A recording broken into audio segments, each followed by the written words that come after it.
विष्णुवे नमः। ओम गणपते नमः। ओम लक्ष्मी नारायणाय नमः। आज हम आपको श्रावण मास की कृष्ण पक्ष की एकादशी का व्रत कह रही हूँ। कृपया करके ध्यान से सुने।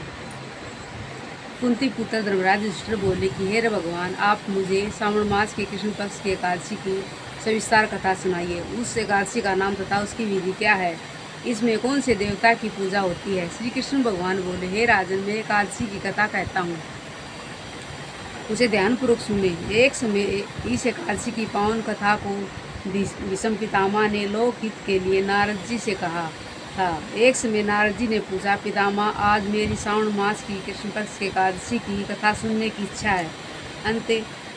अंत आप एकादशी की कथा व्रत कथा विधि सहित सुनाइए। भीष्म पितामह नारद जी के वचनों को सुनकर बोले, हे नारद जी, आपने मुझसे यह अत्यंत सुंदर प्रश्न किया है।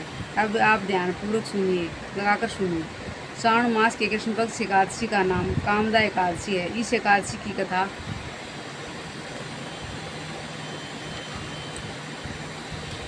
कथा के सुनने मात्र से ही वाजपेयी का फल मिलता है। कामदा एकादशी में व्रत में शंख चक्र गदाधारी विष्णु भगवान की पूजा की जाती है। जो मनुष्य इस एकादशी को धूप दीप निवेद्य आदि से भगवान विष्णु की पूजा करते हैं, उन्हें गंगा स्नान के फल से भी बड़ा फल मिलता है।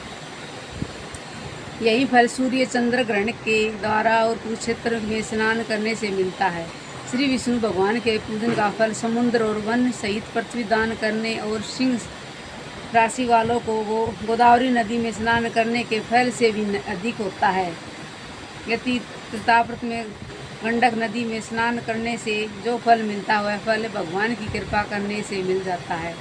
भगवान विष्णु की पूजा का फल श्रावण मास के कृष्ण पक्ष एकादशी के व्रत के बराबर है। अंत भक्ति पूर्वक भगवान की पूजा न बन सके तो श्रावण मास के कृष्ण पक्ष एकादशी का व्रत अवश्य करना चाहिए। आभूषण से युक्त बछड़ा सहित गोदान करने से जो फल मिलता है, वह फल कामदा एकादशी के व्रत से मिल जाता है।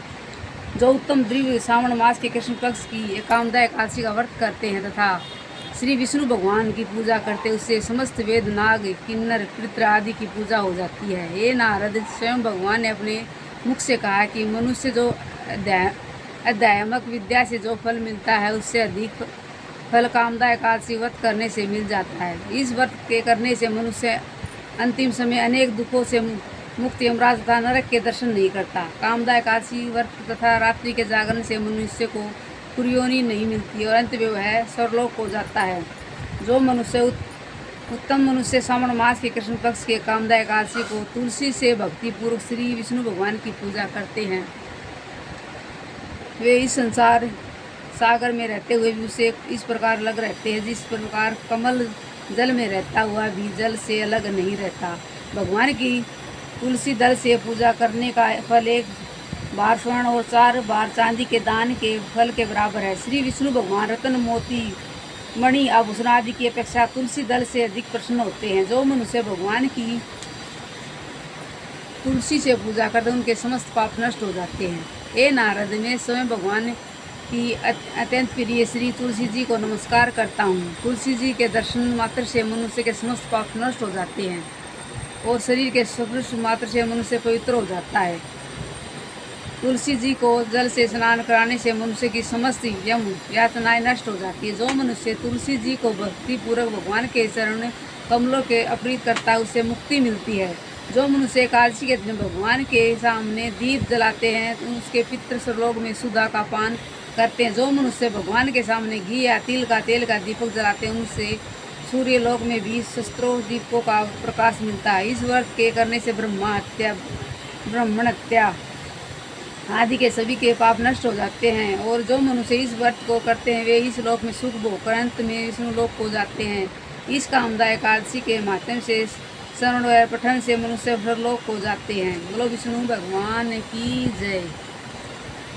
कथानुसार भगवान विष्णु सर्वप्रिय है। वे अपने भक्तों की निस्वार्थ भक्ति से सहज की प्रसन्न हो जाते हैं। तुलसी जी भगवान विष्णु को प्रिय है। भगवान हीरे मोती सोना चांदी से इतने प्रसन्न नहीं होते जितने प्रसन्नता उन्हें तुलसी अर्पण करने से होते हैं। बोलो विष्णु भगवान की जय।